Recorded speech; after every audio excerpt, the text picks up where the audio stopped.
Jemaat yang dikasihi dalam Tuhan Yesus Kristus, dalam persekutuan di ibadah Jumat Agung ini, bersama kita akan merenungkan kebenaran firman Tuhan. Dan oleh karena itu, mari bersama kita satu dalam doa untuk menyerahkan perenungan ini kepada Tuhan. Kita satu dalam doa. Bapa Sorgawi, saatnya Tuhan, kami akan membaca dan merenungkan kebenaran firman-Mu. Biarlah kami boleh mengerti akan kehendak Tuhan di dalam firman yang akan kami baca dan melakukannya dalam kehidupan setiap hari dengan benar. Mampukan hamba Tuhan dalam kuasa Roh Kudus-Mu untuk menguraikan kebenaran firman-Mu dengan benar. Berfirmanlah Tuhan, kami anak-anak-Mu siap untuk mendengarkannya. Dalam Kristus kami berdoa, amin. Jemaat kasih Tuhan, mari kita berdiri. Bersama kita akan mendengarkan firman Tuhan yang akan dibacakan dari Alkitab. Hosiana. Hosiana, Hosiana, bagi anak domba Allah di tempat yang maha tinggi, terpujilah namanya. Jemaat Tuhan, pembacaan firman Tuhan saat ini terambil dari Lukas pasal 23 ayatnya yang ke-44 hingga ke-49. Demikian firman Tuhan. Ketika itu hari sudah kira-kira jam 12. Lalu kegelapan meliputi seluruh daerah itu sampai jam 3. Sebab matahari tidak bersinar dan tabir bait suci terbelah dua. Lalu Yesus berseru dengan suara nyaring, "Ya Bapa, ke dalam tangan-Mu kuserahkan nyawaku." Dan sesudah berkata demikian, Ia menyerahkan nyawanya. Ketika kepala pasukan melihat apa yang terjadi, ia memuliakan Allah. Katanya, "Sungguh, orang ini adalah orang benar." Dan sudah seluruh orang banyak yang datang berkerumun di situ untuk tontonan itu, melihat apa yang terjadi itu, pulanglah mereka sambil memukul-mukul diri. Semua orang yang mengenal Yesus dari dekat, termasuk perempuan-perempuan yang mengikuti Dia dari Galilea, berdiri jauh-jauh dan melihat semuanya itu. Demikianlah firman Tuhan bagi kita semuanya. Hendaklah firman Tuhan dengan segala kekayaannya tinggal dalam hatimu dan ucaplah syukur kepada Allah. Kepadamu puji-pujian, mada syukur dan segala kemuliaan. Ya Bapa, Putra, Roh Kudus, sampai kekal selama-lamanya.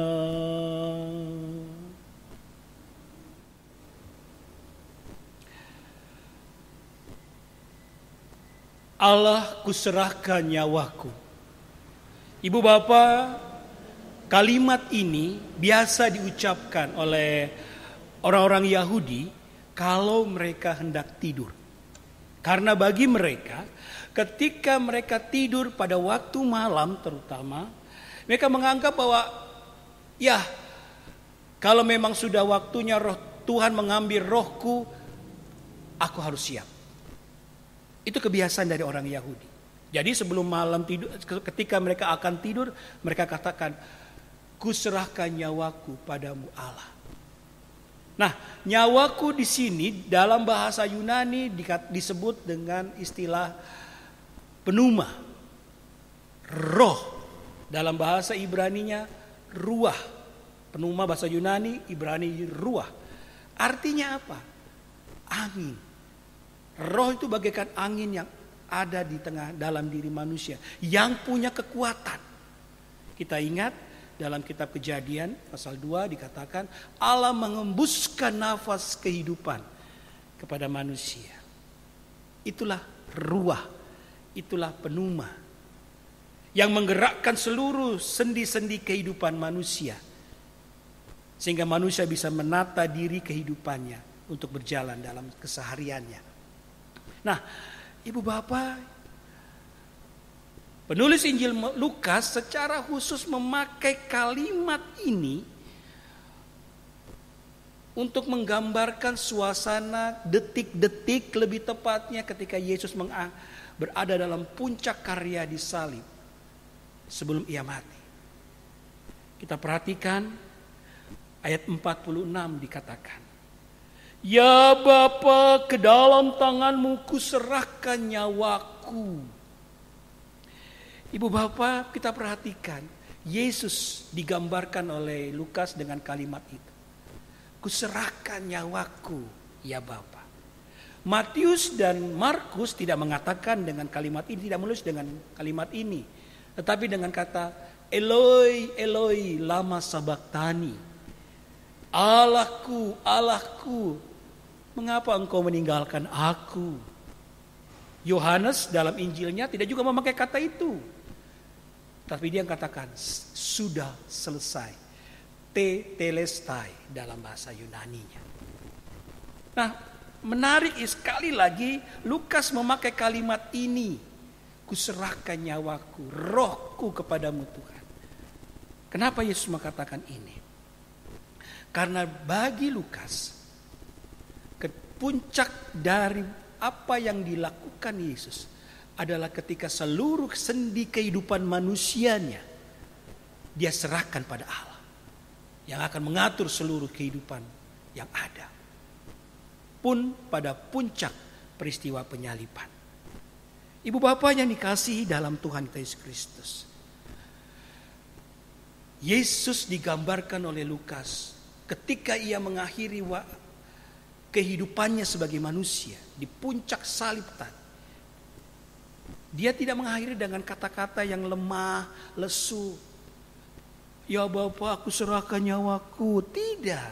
Tidak dengan kata-kata yang lemah. Tetapi dikatakan, lalu Yesus berseru dengan suara nyari.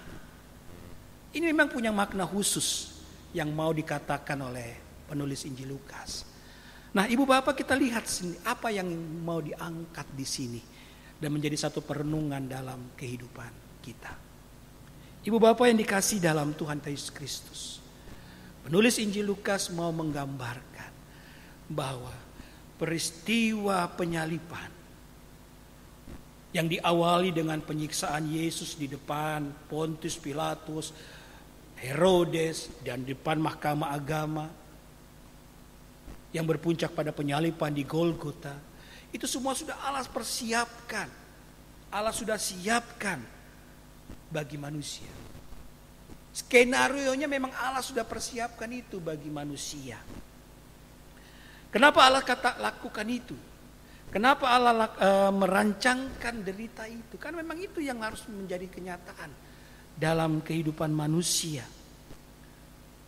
Allah mau menunjukkan kepada manusia lewat peristiwa-peristiwa ini bahwa Ia sangat peduli kepada kita manusia.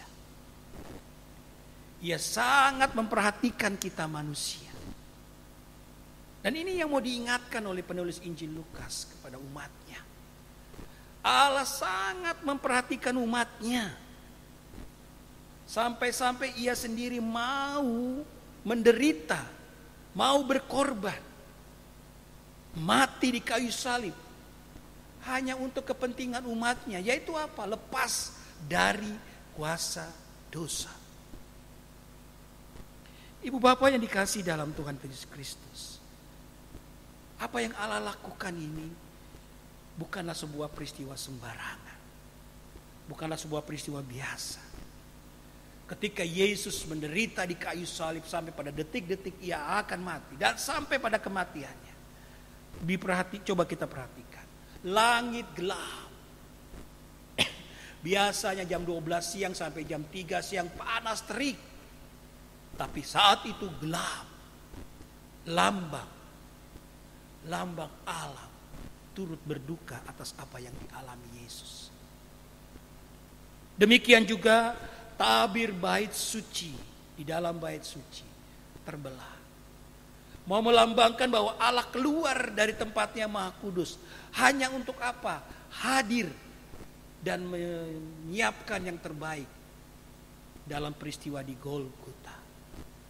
Allah tidak diam di tempatnya yang Maha Kudus, tapi dia turun, dia hadir, dia keluar dari tempat Maha Kudusnya.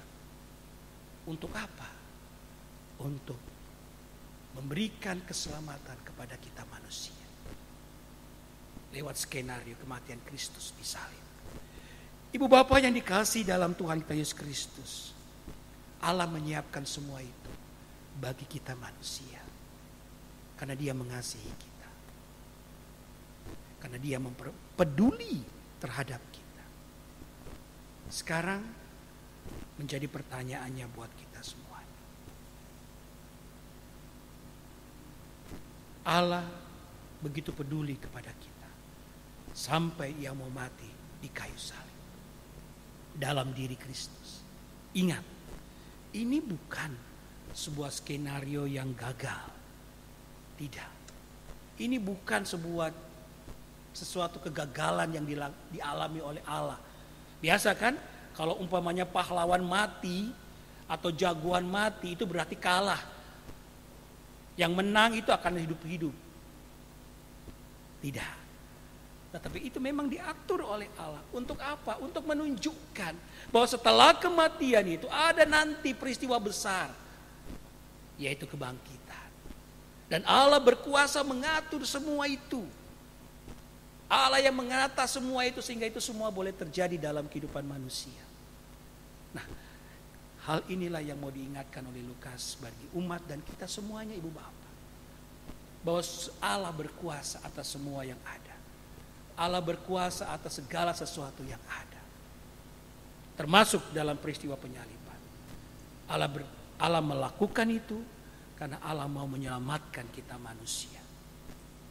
Allah mau mengangkat kita dari lembah dosa dan membuat kita lepas dari kuasa dosa dan memperoleh hidup yang kekal.